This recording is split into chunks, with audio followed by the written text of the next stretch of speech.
আর্থিক সংকট সহ বেশ কিছু কারণে নিউ ইয়র্কের ওয়েস্টচেস্টার কাউন্টির একটি ক্যাথলিক স্কুল বন্ধ করে দেওয়ার সিদ্ধান্ত নিয়েছে কর্তৃপক্ষ।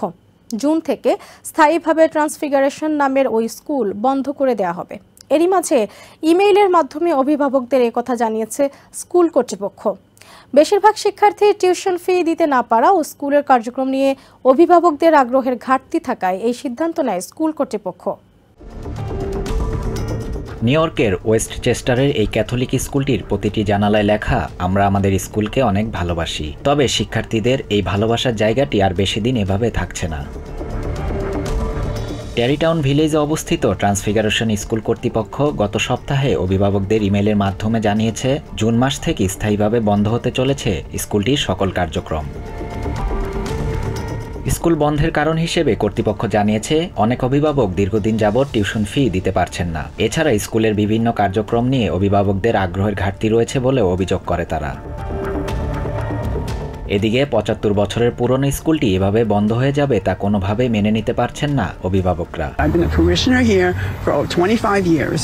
স্কুলের ৭ম শ্রেণীর শিক্ষার্থী মার্ক বলে, স্কুল বন্ধের কথা শোনার পর থেকেই ঠিকমতো রাতে ঘুমাতে পারছে না। স্কুল বন্ধ হয়ে গেলে বন্ধুদের সাথে আর দেখা হবে না, এ নিয়ে ভীষণ চিন্তিত সে।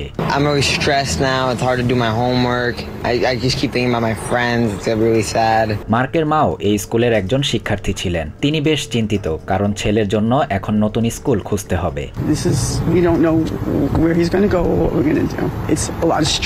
অনেক অভিভাবক বলছেন, সমস্যা সমাধানে স্কুল কর্তৃপক্ষের সাথে আলোচনায় বসতে চাইলেও তারা সাড়া দিচ্ছে না।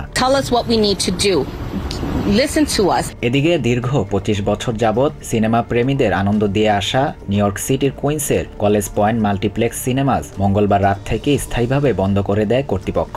নিজস্ব ওয়েবসাইটে করা এক পোস্টে কর্তৃপক্ষ জানিয়েছে, ব্যবসায়িক কিছু কারণে থিয়েটারটি বন্ধ করতে বাধ্য হন তারা। তবে কুইন্স ক্রনিকল এক রিপোর্টে জানিয়েছে, মূলত একটি লজিস্টিক সেন্টার স্থাপনের জন্য ভেঙে ফেলা হবে থিয়েটারটি।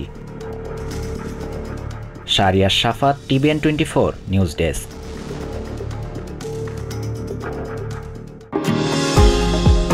নিউ ইয়র্ক থেকে সম্প্রচারিত টিভিএন 24 টেলিভিশন বিশ্বজুড়ে বাঙালির কণ্ঠস্বর।